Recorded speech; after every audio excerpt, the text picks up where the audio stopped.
बहुत बहुत धन्यवाद, हृदय से आभार मुझे सुनने के लिए। धन्यवाद मैडम, धन्यवाद।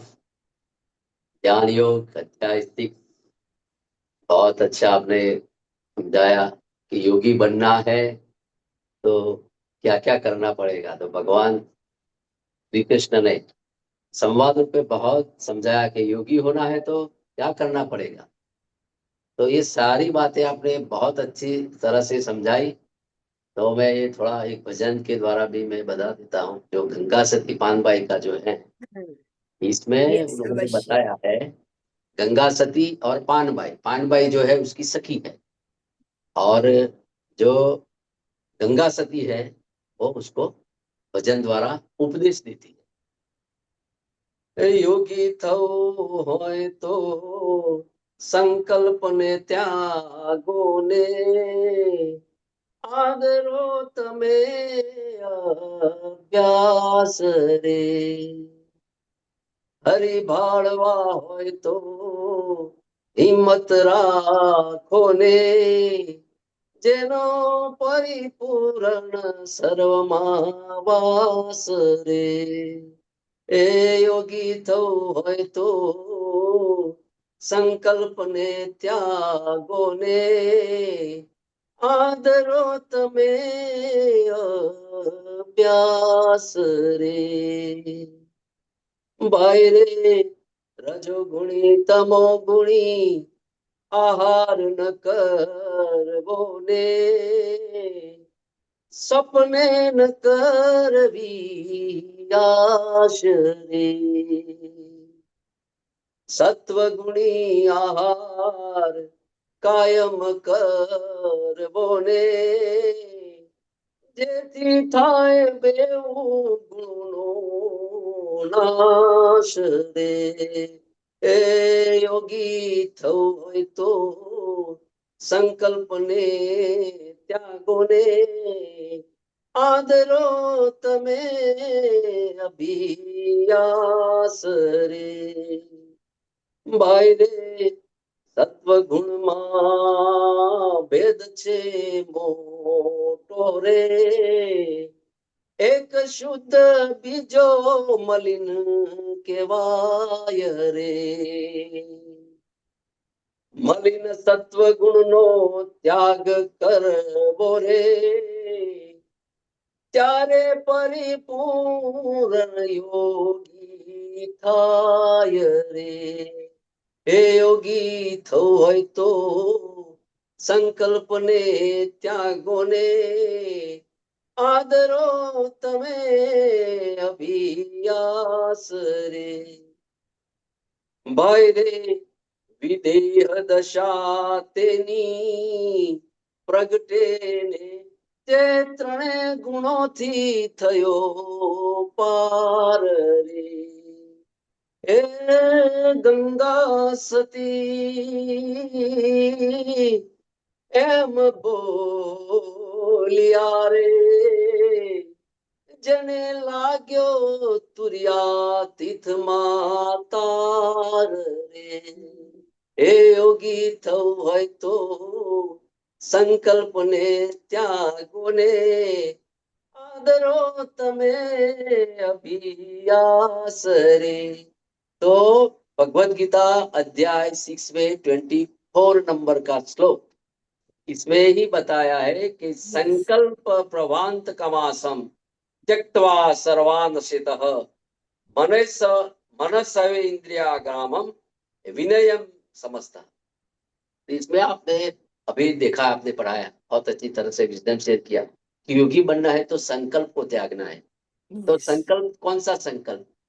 तो क्या हम खाना खाते हैं, पानी पीते हैं, इसमें संकल्प लेते हैं, संकल्प करते हैं क्या? नहीं करते। ऑटोमेटिक हो जाता है, भाई खाना है, पीना है, सोना है, श्वास लेना है। तो क्या श्वास लेने के लिए हम संकल्प करते हैं क्या? नहीं करते, हो जाता है ना। तो योगी बनना है तो हम संकल्प को त्याग दो, त्याग। कोई संकल्प की जरूरत नहीं है। भगवान ऐसा ही बोल रहे हैं। यहाँ गंगा सती भी यही बता रही है भजन द्वारा कि भाई तुम ये छोड़ दो, तो संकल्प की कोई जरूरत नहीं, ये तो सहज क्रिया है। जो ध्यान करना है सहज क्रिया है, सहज क्रिया में आ जाओ।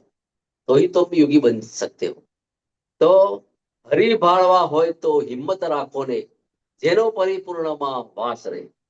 तो आपने अभी कौन सा श्लोक में बताया? हाँ, 29 श्लोक में अभी बताया ये सर्वभूतस्थात्मानं सर्वभूतानि चात्मानि ईक्षते योगयुक्त आत्मा सर्वतः समदर्शन। तो इसमें ही गंगा सती यही बोल रही है कि हरि भाड़वा हो तो हिम्मत कोने जेने परिपूर्ण मो सर्ववाय, सब में एक ही है। भगवान ने ही बताया है कि मैं सर्वभूत में ही हूँ। तो भाई रे, रजोगुणी तमोगुणी आहार न करो ने, सपने न करवी आसन। तो यहाँ योगी बनना है तो रजोगुणी तमोगुणी आहार को बिल्कुल हमको नहीं करना है। पत्नी जी सर वही बोलता है कि भाई हमको शाकाहारी जगत बनाना है, शुद्ध शाकाहारी जगत करना है, हमको शाकाहारी तरफ जाना है। तो जितना हम शुद्ध आहार करेंगे, सात्विक आहार करेंगे, तो बहुत अच्छा होगा। तो सत्वगुणी आहार कायम करो, जेથી થાય બેઉ ગુણોનો નાશ। जितना हम सात्विक खाएंगे तो दोनों गुण ऑटोमेटिक कम हो जाते हैं। तो पत्री जी वही बताते हैं कि भाई जितना सात्विक आहार खाएंगे, शाकाहारी जितना करेंगे, तो धीरे धीरे तुम्हारे में रजोगुण तमोगुण बिल्कुल कम हो जाएगा। तभी हम योगी और ध्यानी की स्थिति में ज्यादा ज्यादा हमारा ध्यान लग सकता है। भाई रे, सत्वगुण में भेद छे मोटो रे, एक शुद्ध बीजो मलिन कहवाय। तो सत्वगुण में बहुत भेद है। सत्वगुणी जो है, इसमें ही बताया है कि शुद्ध शुद्ध सत्वगुण चाहिए, तो ही हम योगी बन सकते हैं। शुद्ध सत्वगुण, मलिन सत्वगुण नो त्याग करो त्यारे परिपूर्ण योगी थाय। तो यहाँ बहुत अच्छी उन्होंने पंक्ति लिखी है गंगा सती माँ ने, मलिन सत्व गुण नो त्याग करो रे, त्यारे परिपूर्ण योगी थाय। इसमें भी भेद बताया है। सत्व गुण तो है ही, लेकिन मलिन सत्व गुण को भी हमको दूर हटाना है। करना है, नाश करना है, तभी हम परिपूर्ण योगी बन सकते हैं। भाई रे, विदेह दशा तेनी प्रगटे, जेने तणे गुणों थयो पार। विदेह दशा किसको प्रकट हुई थी आपको पता होगा। विदेह दशा यानी कि हम शरीर होते हुए भी मैं आत्मा हूं, आत्म स्थिति में 24 जो रहता है उसको विदेह दशा कहते हैं। उसको जनक राजा को विदेह दशा प्रकट हुई, बरोबर। तो इसमें हमारे श्रीमद राजचंद्र जी गुजरात के बड़े संत हो गए, उसको भी 150 साल जैसे हो गए। और श्रीमद राजचंद्र, उन्होंने आत्मसिद्धि शास्त्र करके एक पुस्तक लिखा है। इसमें 142 उन्होंने आत्मा के बारे में पूरी सिद्धि लिखी है, पूरी पंक्तियों गाई है। तो इसमें एक पंक्ति में गा लेता हूं, ये है कि देह छता जेनी दशा वर्ते देहाती, ज्ञानी ना चरण मां ओ वंदन अग्नि, ओ वंदन अग्नि। तो इस श्रीमद राजचंद्र ने भी यही लिखा है कि विदेह दशा तेरी प्रकटे। तो यहाँ गंगा सती पानबाई भी वही बोली है कि भाई रे, विदेह दशा तेनी प्रकटे, जे त्रणय गुणों थी थयो पार रे।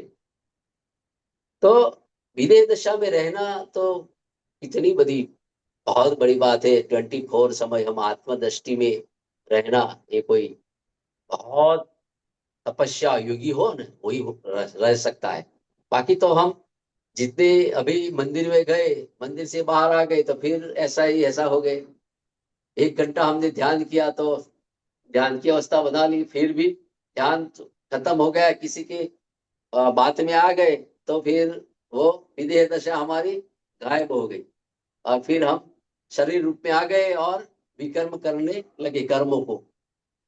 तो गंगा सती हेम बोलिया रे, જેને તુર્યાતીતમાં તારે। એટલે इसमें भी बोला है कि भाई रे, विदेह दशा तेनी प्रगटे, जेने ત્રણેય ગુણોથી થયો પાર। तो भगवत गीता में भी ये लिखा है कि सतोगुण तमोगुण रजोगुण को छोड़कर हमको तीनों गुणों से पार करके हमको गुणातीत बनना है यस, इसमें अध्याय कोई बता दूंगा, श्लोक याद नहीं है कौन से चैप्टर में, लेकिन भगवान बोला है कि हमको गुणातीत बनना है। तब गुणातीत कैसे बन सकते हैं? तो ये तीनों गुणों को पार करना है हमको, तीनों गुण में भी नहीं रहना है, तभी हम आगे जा सकते हैं, तभी मोक्ष तरफ जा सकते हैं। तो गंगा सती एम बोलिया रे जेने लाग्यो तुरिया तीर्थो तार रे। એટલે हमारी जो अवस्थाएं हैं, हम कितनी अवस्था पार कर चुके हैं कि स्वप्न अवस्था हमने पार किया, सुषुप्ति अवस्था, जागृति अवस्था है, बाद में आता है तुरिया अवस्था। तुरिया, असली तुरिया, तुरिया के अंदर ही सारी है। हाँ, तुरिया अवस्था के बाद गंगा सती ने तो बहुत अच्छा शब्द बनाया था, तुरियातीत, वो नहीं लाया। हाँ, तुरिया से भी अतीत हो गए। तुरियातीत यानी कि संपूर्ण ज्ञान, अंदर का बाहर का पूरा ज्ञान हो जाने के बाद वो तुरियातीत कहता है उसको।